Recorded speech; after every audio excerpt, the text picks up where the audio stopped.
So, with WandaVision coming out this month, I thought I would review a series of movies that I've only loosely talked about before. I barely talked about these movies because I'm not a Marvel fan. Like, I enjoy some of these movies. Some of these movies have a lot of elements I like, and they're fun and they're alright. I just, they're very overhyped. People flip out about them like they're the greatest thing ever. They're all anyone talks about now, and it's kind of like, well, okay, but like, they're just okay movies. Some of them are slightly better than that. I love some of these movies, don't get me wrong. I like parts of these movies. I like the characters in some of these movies, but I just don't get the same kind of wow, oh my gosh, that everybody else gets. And I'm excited for WandaVision. So I thought I'd just finally go through all the movies. Now in this review series, I should state I have seen every single movie except Thor: The Dark World, Captain Marvel, and I have never seen Spider-Man: Far From Home. Now I've seen parts of Spider-Man: Far From Home, but I've never seen it the whole way through. And then I've also never seen Iron Man 2 and Thor. I never watched Thor. So, here we go. So, let's start with Iron Man, which is not the first chronologically, and if we go off chronologically order of which movie takes place first, that'd be Captain America: The First Avenger, but we're not doing that. We're just doing it release order because I think that gives us a better perspective of how these movies came to form. Iron Man came out in 2008. There were not now. The way superhero movies are now are very different than the way they were back then. I know a lot of people have gone over this, but I don't think people really see it. I'm a fan of the X-Men series of movies, right? The X-Men series aren't anything like the comics. They don't do anything that um, interesting because the people who made those movies were afraid to do anything with the comics, and still 20 years later of making those X-Men movies, they still are afraid to do stuff from the comics. The closest they've gotten to the X-Men movies was Deadpool. And so when we look at this movie, it's relatively safe compared to the rest of the Marvel movies. Now, safe doesn't mean bad. This movie isn't bad. I think this movie is okay. I know there's a lot of people who are like, this is one of the best comic book movies. It's a great movie. It's not. It's a pretty simple story. Tony Stark, kind of a douchebag, okay? He's very arrogant and he makes weapons for terrorists, and then he gets in trouble with terrorists and then realizes the error of his ways and tries to become a better person. I'm not a big Tony Stark guy.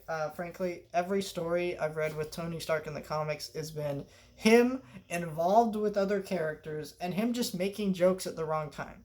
And this is what he does in the Marvel movies. So Tony Stark has more of a goal in these movies to where he shouldn't be doing this. Except it's still clear, it's a lot better than it is in the comics because it's obviously part of his character. He's trying to do better, but still has this kind of tendency to act kind of like a douchebag and say things that aren't necessarily right. Um, and try to be a funny, more sarcastic person just so that way he can, distract himself from kind of the stuff going on in the situations, and I think that's a fun character idea. I just think that it's like they still should have written it a little bit better so you can set, because I feel like when I watch a scene and Tony Stark says something, I'm like, okay, this is something Tony Stark would do, I should feel like it's something he would do and not have a problem with it. But most time I do, and I think that's the issue. Marvel comedy is not that good, and that's where a lot of the Tony Stark comedy comes from. Robert Downey Jr. plays the character really well. It's kind of like Rocky, right? Rocky is a character written around Sylvester Stallone. In fact, I just reviewed that whole series of movies.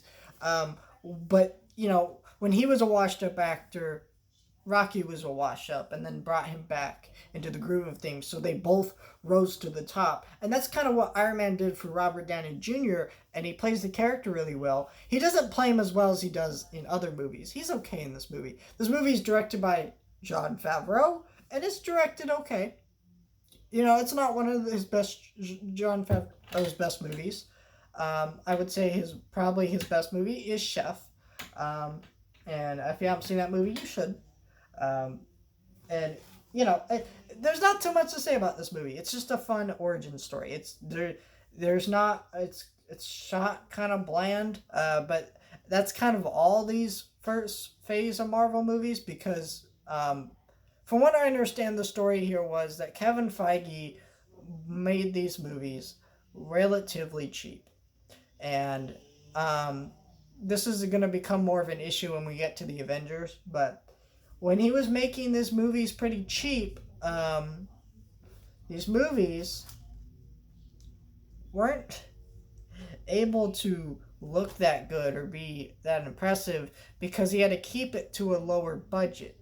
You know, so there isn't a whole lot of action in these movies as much as later movies. The action and CG isn't that good. A lot of the way the movie's shot and put together just doesn't look that good. It's kind of bland. But anyway, I think, from the understanding why he did this is so that way, if these movies bombed and failed, which these movies were a risk to make, then he could just stop, and he wouldn't be out that much money. And it seemed like that was a good plan. But then when Disney took note after the Avengers, they bought Marvel Studios and they're like, you know what?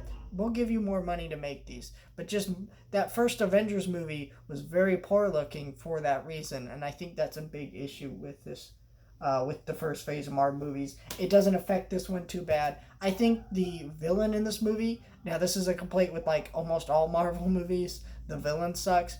But he sucks really bad here. Like, his dialogue is just stupid. You don't even understand what his plan is.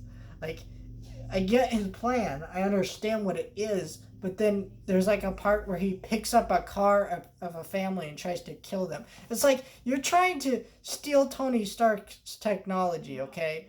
That's what you're trying to do. And trying to kill a family is like kind of an extreme, like, next level thing to jump to. And that's what's ridiculous about Iron Man. It's just ridiculous to see that.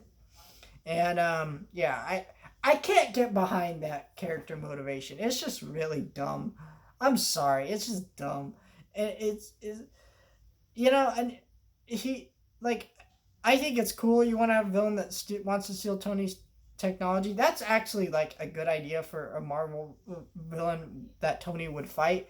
But it's kind of like, what they really just wanted is they wanted an excuse for Tony to fight an evil version of Iron Man. And that's the whole point. And that's why there's Abomination in the Incredible Hulk movie. That's why there's all the characters in most of the Phase 1 movies. Fighting characters. It's become a trope now. And it's never done well. You can never have a story done well where it's the bad version of the character with powers. It's just not going to work out. I do really like the ending of this movie, where Tony Stark, I guess this is a spoiler, but like, who hasn't seen this movie, okay? Tony Stark says, I am Iron Man, reveals it to the world. Now, that is a great storyline, because in too many superhero movies, we gotta keep the secret identity secret. We gotta do all that, and that's just in a lot of these movies. And now in a lot of comics, this isn't an issue, but in the movies, it's an issue because a lot of writers feel like in movies they have to keep it a secret because otherwise the characters won't relate to the audience, and it's just this ridiculous thing that There's a lot of that writing thing in comic book movies where in the early days of comic book movies, writers felt that they needed to write things in a certain way because, oh my gosh, God forbid it be like the comics or be like the source material. And it's just dumb that the people felt that way. But we have progressed a long way forward, and this is this is a great ending, and it creates more interesting possibilities. But at the end of the day, it's just a 6 out of 10 movie. I would, and so as a 6 out of 10 movie, it's a fun watch. It's entertaining. The action's cool. The acting's good. And when I say good, I don't mean like, oh, it's really good or anything like that. I mean good for the type of movie this is. These are not amazing performances, but they're not supposed to be. They're supposed to be they're supposed to be ones that you watch and you're entertained by because they're fun to watch with charismatic leads. These aren't like, oh, I'm going to go watch this. This is like watching a drama. That's how good this performance is. No, it's not a serious performance. It's not an amazing performance. It's the exact right performance for what the movie needs. And as that, it's fine. So that's Iron Man. Incredible Hulk. I've reviewed that before, but I'm re-reviewing it. So